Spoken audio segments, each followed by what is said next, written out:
Hi guys, welcome to my channel. My name is Elizabeth. I normally make mom and cooking videos, so if you like that kind of content, make sure you subscribe and give this video a thumbs up. That really helps out my channel. Today I'm exactly 26 weeks pregnant, so this will be my update about what's been going on in my pregnancy this week, and also later on I'll talk a little bit about Dominic's first Halloween where he got to go trick-or-treating. This week apparently my baby is the size of a head of kale, which I find is kind of a weird comparison just because kale is flat, and obviously my baby's not flat, but oh well, size of a kale. This week I haven't actually gained any weight, probably because I haven't been eating out this week. I've been making just strictly homemade meals since we had vacation the week before that. Just kind of wanted to get back to eating good homemade meals again. But since I gained an extra pound the week of my vacation, that doesn't come as a surprise. This week I've really been getting into the nesting mode. I've made several freezer meals and I also bought ingredients to make a couple more. This past week Aldi had their beef and chicken on a pretty good sale. They had ground beef for $1.99 a pound and chicken tenderloins for $1.99 a pound.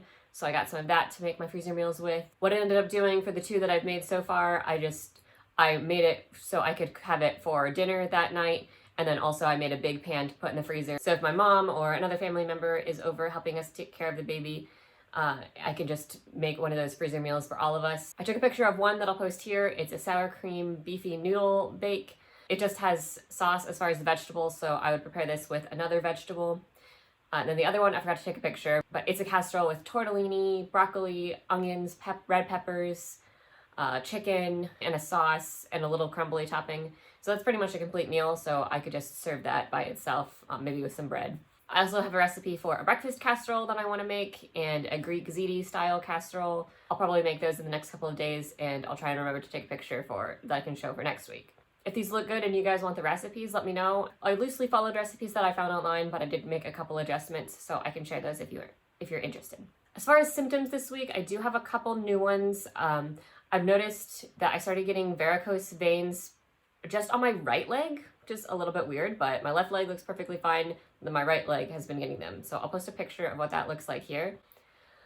I don't really remember getting them with Dominic. I think I did, but it wasn't too bad. But I'm pretty sure they went away a few months after he was born.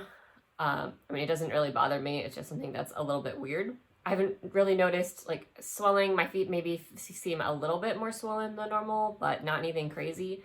So I don't know that there's any particular reason other than just being pregnant. The other thing I've noticed the past couple of weeks is I can feel my belly kind of stretching and the skin stretching. And I remember having this with Dominic, and every time I would just actually feel my skin kind of pulling apart a little bit, and I would get a new stretch mark. I haven't noticed any new stretch marks yet with this pregnancy, but I've had that feeling of the skin pulling apart. So I guess it's just my belly growing into my old stretch marks. They're not red or anything yet, but I didn't get any big stretch marks with Dominic until a couple weeks into my third trimester. So we'll just kind of have to see what happens.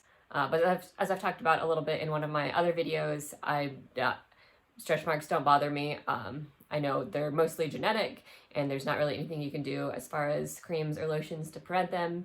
And I kind of view them as a badge of honor that my body went through all this crazy stuff to bring a baby into this world. So I kind of think that it's actually neat. The other symptom I've been noticing a lot more lately is that baby is right on top of my bladder. She's constantly kicking it. So even if I went to the bathroom like 5 minutes ago, sometimes oh, I have to go again, even though I just went. But that's just part of getting into later pregnancy, and it will only get worse. Luckily, I don't have to get up a bunch of times in the middle of the night. Sometimes once in the middle of the night. Sometimes I can go the whole night, but I always make sure to go to the bathroom right before I'm ready to fall asleep, so that probably helps. And I don't drink too much water, like the hour or so before I'm going to bed. And then I've had a little bit of my normal symptoms since I missed a week of going to the chiropractor when I was on vacation. I definitely got more of the heartburn and a little bit of back pain, but then I went to the chiropractor this past week and it's been much better since then. My chiropractor has gotten super busy. I think the main chiropractor at the office apparently had some kind of injury, so hasn't been able to take as many patients. So I'm having to actually schedule 3 weeks out. I had been just scheduling 2 weeks out, but I feel like it's really important while I'm pregnant to go every week, or I will definitely get more of the heartburn and the back pain. I also need to get my sinuses adjusted this time. They've been getting a little worse the past couple days. I mowed a few days ago and I have a mild grass allergy, so I think that kicked up my sinuses. So I'll have her do an adjustment for those this coming week. I think that I changed my mind a little bit on what I want to do with the baby's nursery. I had been thinking about doing Arctic animals. I looked on like Etsy for wall decals. I didn't really find any that I liked in my price range. I'd also thought about just trying to do it myself and buying like paper and printing it off. But that just seemed like too much work. So I did a little bit more looking at Etsy on some different kinds of wall decals. I found a really cute one that has a bunch of different Australian animals. It even has a wombat, which wombats were one of my favorite animals when I was a little kid. So I think that would be cute to have in the baby's room. I wanted some like eucalyptus leaves. So I found another seller that has those. And we can kind of intersperse it in with the animals, and I think it'll look really cute. Now I'm just gonna have to figure out what colors to paint it. Maybe like a green, kind of like a eucalyptus green, maybe with some yellow, kind of like a desert yellow like Australia. A white or beige is always good too. So I'll let you know once we finish that. It might be a few more weeks, but hopefully we'll try and get that done here before the holidays. That's pretty much everything that's been going on as far as my pregnancy. I did want to talk a little bit about Dominic. This was his second Halloween, but his first Halloween where he got to go trick-or-treating. Last year, a few days after Halloween, we went to this big discount store in our area that has all of their Halloween stuff for 90% off. So we found him a couple costumes for less than $1. One of them will probably fit him next year. It's a little big this year, but he had one that fit perfectly for this year, and it was a taco. So I'm going to post a picture of us here. For my kind of costume, I had to decorate my bump, so she was a little pumpkin. And I also realized that with Dominic's brown jacket, he kind of looks like a hamburger, but either way, taco or hamburger, I still think is pretty cute. It was really funny with the hat that came with it. When we first put that on, he kept trying to take it off.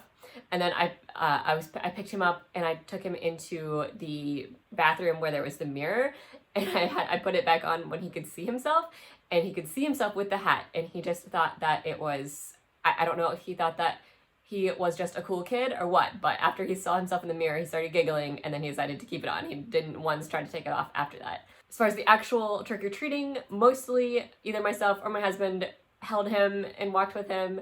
We let him walk a little bit. He doesn't really understand the concept of walking on sidewalks yet and walking in a straight line, so he kept trying to walk off the sidewalk into the street, and obviously that's not a good idea.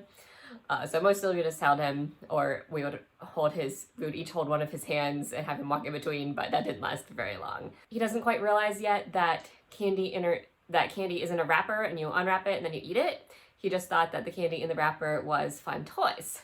So he just wanted to hold onto his little piece of candy and carry it around and be my adorable little toddler baby. If you guys did anything exciting for Halloween or had some cool costumes, leave a comment below of what you did. That's about everything for my 26-week pregnancy update, so I'll show you the bump now.